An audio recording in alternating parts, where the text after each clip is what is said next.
আসসালামু আলাইকুম প্রিয় ইউটিউব বন্ধুরা, আমি আজ আমাদের মাঝে অনেক দিন পরে ভিডিও আপলোড করলাম। তো তোমরা সকলে কেমন আছো? আশা করি ভালো আছো।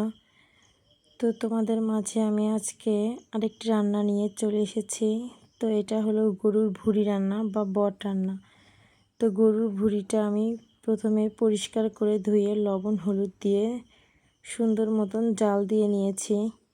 তো যে দেখো, জাল দেওয়ার পরে কিন্তু একটুও পানি থাকবে না। তো এটা আমি সুন্দর মতো কেটে ছোট ছোট পিস করে রান্না করব। তো যারা যারা গরুর ভুঁড়ি বা বট পছন্দ করো, একটু কমেন্টে অবশ্যই জানাবা।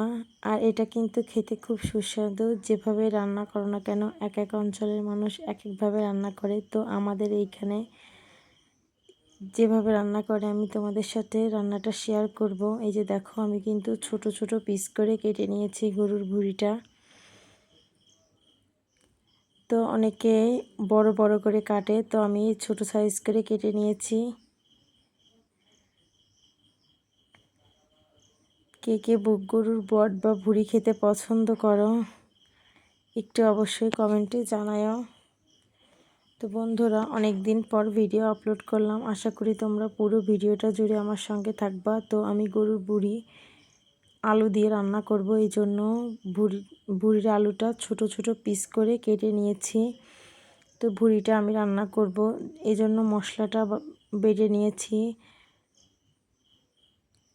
আদা বাটা, রসুন, জিরা, এলাচ, দারচিনি আমি একসঙ্গে বেটে নিয়েছি। তো যে দেখো বন্ধুরা, রান্না করব বলে আমি কড়াইয়ে তেল দিয়ে তেলটা গরম হওয়া পর্যন্ত অপেক্ষা করে, তো এর ভিতরে পেঁয়াজ কুচি দিয়েছি। পেঁয়াজ যেভাবে ইচ্ছা কাটা যায়, তো আমি রিং রিং করে কেটেছি। তো এই পেঁয়াজটা কিন্তু একদম লাল লাল করে ভাজতে হবে না, হালকা করে ভাজলেই হবে।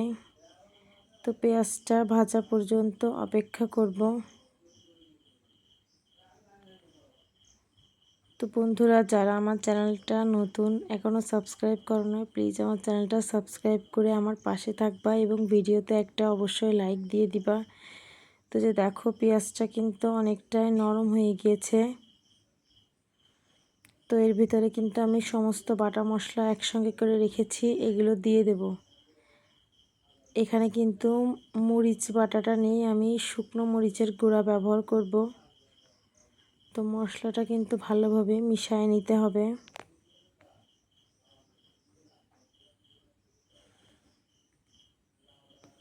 এরপরে আমি শুকনো মশলাগুলো দিয়ে দেব।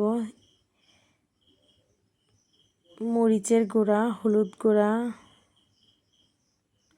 তো মরিচের গুঁড়া পরিমাণ মতো যে যেমন ঝাল পছন্দ করে ঠিক সেরকম আন্দাজেই দিতে হবে। তো মরিচের গুঁড়াটা দিয়ে আমি সুন্দর করে মিশিয়ে দেব। এরপরে হলুদ গুঁড়া, লবণ গুঁড়া, লবণটা পরিমাণ মতো দিতে হবে, দিয়ে সুন্দরভাবে কষাতে হবে যত তেল ছাড়া পর্যন্ত। মশলাটা আমি কষাতেই থাকবো।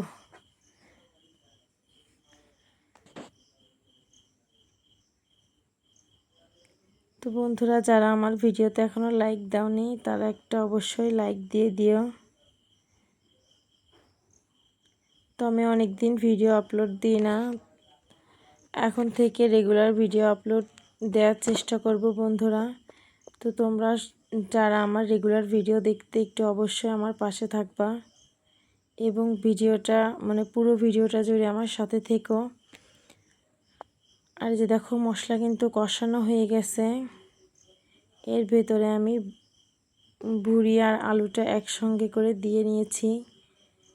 তো এবার মশলার সাথে খুব সুন্দরভাবে মিশিয়ে নেব।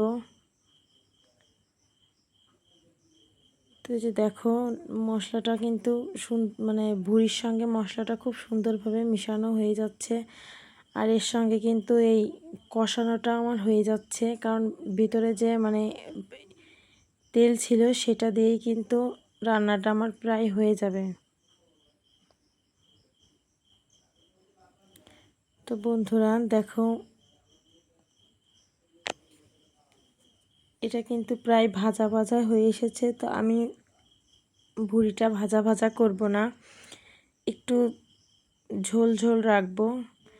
তো যে যেভাবে খেতে পছন্দ করে, যদি কেউ শুকনা শুকনা খেতে পছন্দ করে মানে কোনো ঝোল ছাড়া, তো সে এভাবেই রেখে খেতে পারবে। তো বন্ধুরা আমি কিন্তু এটা তো দেখো ভাজা ভাজা প্রায় হয়ে তো যারা এরকম ভুঁড়ি ভাজা ভাজা খেতে পছন্দ করো তারা কিন্তু আরেকটু সামান্য পরিমাণ নেড়ে নিলেই কিন্তু হয়ে যাবে। তো আমি এর ভিতরে কিন্তু পানি দিয়ে নিয়েছি, মানে ঝোলের পানি। এই ঝোলের পানিটা ফুটে উঠলেই কিন্তু আমার ভুঁড়ি রান্নাটা কমপ্লিট হয়ে যাবে। তো বন্ধুরা যারা এখনও ভিডিওতে লাইক দাওনি, ভিডিওতে লাইক দিয়ে দিও। আর এই যে দেখো আমার রান্নাটা কিন্তু প্রায় শেষ। তো সবাই সুস্থ থেকো, ভালো থেকো, আল্লাহ হাফেজ।